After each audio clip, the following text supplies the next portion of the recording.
Hi, welcome back to the Spirit's Path. This is Dee, and today's tarot card of the day out of the Wildwood Tarot deck is the Nine of Stones in tradition. And we haven't seen this one come up in a while, which is good because then I could talk to you about something different. But looking down here, you've got four stones cards out here, so you really are dealing with a lot of security and stability and materialism.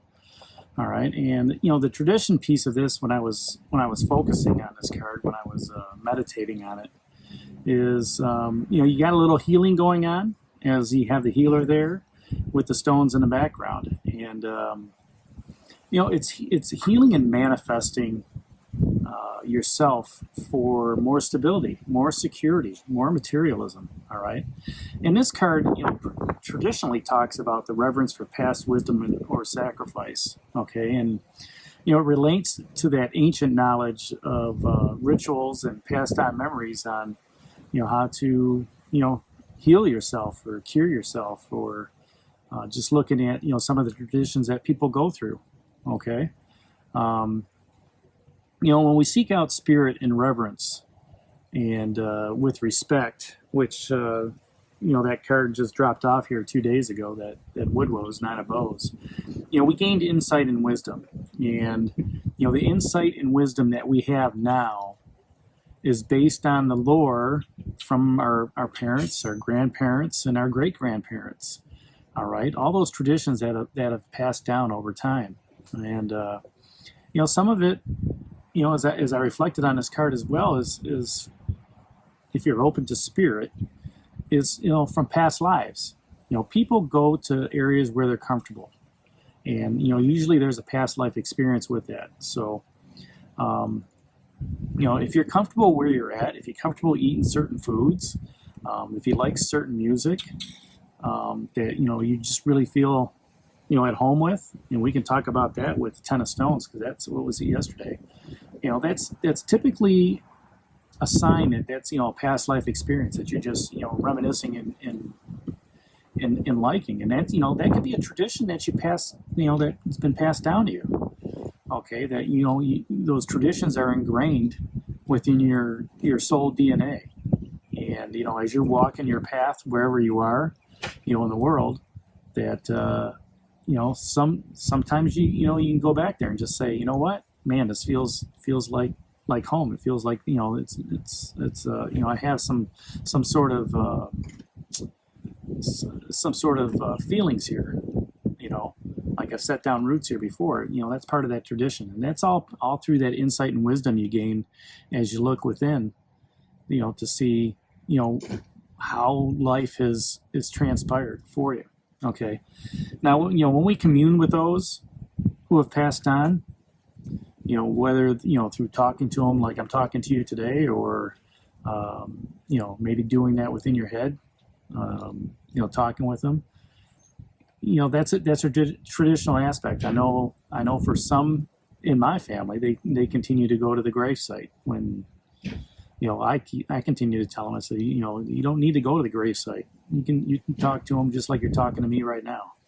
But that's a tradition. That's a tradition that they're used to doing, and they're going to continue doing. And what it allows them to do is it allows them to say what they need to say. Feel like that person's in the present, because it's something tangible, right? There's something real about going to a gravesite, going to a cemetery and seeing the plaque or seeing the stone or moniker or something like that, and they're able to have that conversation. Whereas, just talking to, if I wanted to talk to my dad like I'm talking to you right now, and him not being here, I know he's here.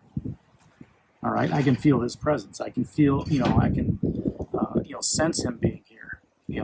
I don't need something tangible like a piece of stone or a piece of earth to show me, that I'm having that conversation. I believe in the spirit, I believe in the soul, and, I believe he's always with me. I believe he's an angel looking over me. And, maybe you understand that. All right.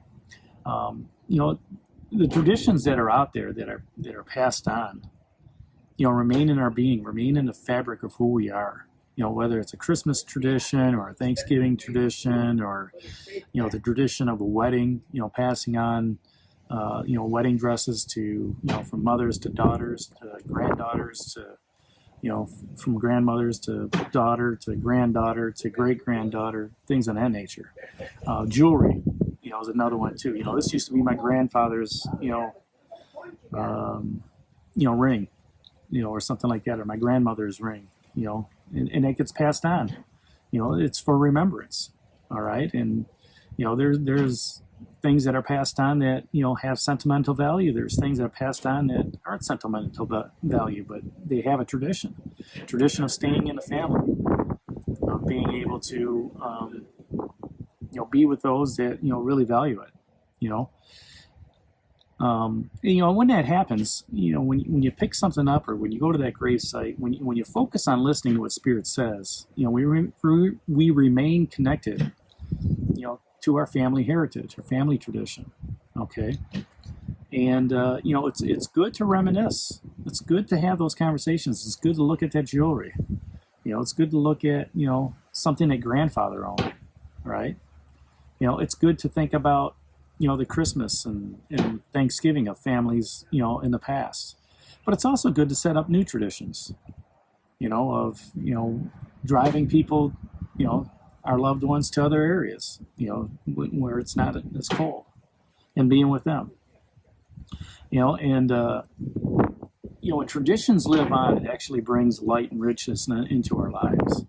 We're still connected to those that we love. We're still connected to those that have passed on. All right. So draw on the strengths of tradition to help you gain that wisdom, to help you heal. Because the shaman is sitting here, with the rattle and the snake to help heal you. He wants to heal those messages that are out there that maybe it's the time of mourning is over, or healing your inner spirit, by letting letting that ring from your grandmother, grandfather, whatever, talk to you, give you an insight to help move you on in spirit. So, as we look at the rest of the cards that are down here, yesterday we talked about that 10 of stones, home. So here you got the 9 of stones with the tradition. All right, and then you got the 10 of stones, and in 10 of stones, home. There's a lot of traditions in homes. Okay, a lot of things go on in a home. A lot of love, a lot of anger, a lot of frustration, anxiety, worry. Happiness, joy, bliss. All that goes on in a home with your loved ones. All right, and there's a lot of tradition that happens when you're at home. Maybe that was a transition. Maybe that's the transition for you 2 days ago. Okay, to go home and understand what those traditions were. Yeah. The challenges that are out there. Fighting for their territorial rights. Okay, looking at the opportunities to grow and expand. All right, looking at the opportunities to not necessarily mark what's yours in a traditional aspect, but to talk to people that are in that home. All right. Hey, have you ever gone through this challenge? Using your resources wisely with that six of stones, exploitation. Being fulfilled. 3 of bows. Here you gathering your resources. You got a little bit of challenge on how to get home. What that transition period is about change. And then you get home, and it's like, man, it just feels so great being home. I feel like I'm fulfilled. And when you sit down in Grandpa's chair, or you see a picture of your great grandparents up on a wall, and then you start thinking about all those different traditional values that are there at the home. And that's all because you took that dip in the water, that 8 of vessels. You immersed yourself in and came out clean, came out purified, came out washed of all the burdens that were on you. And then when you go home to that 10 of stones and you sit down, after you've transitioned and you've gathered your resources and looked at the challenge of gathering resources, you say to yourself, you know what? My parents went through this. My grandparents went through this. My great-grandparents went through this. And look at all the traditions that we have as a family. Look at, from 2 people, you know, look at, you know, from the great grandparents, you know, what happened to, you know, your parents or the grandparents, you know, family. You know, maybe it was just 4, and then 4 turned into 8, and 8 turned into 16. Look at the tradition on that, the lineage, okay, of your family tree. So that's what's going on here with that 9 of Stones tradition. That's what Spirit's leading me to talk to you about. You know, hit that like button for me, subscribe to the channel, and share it with others. This is D for Spirit's Path, and we'll talk to you tomorrow. Take care. God bless. Stay safe, everybody.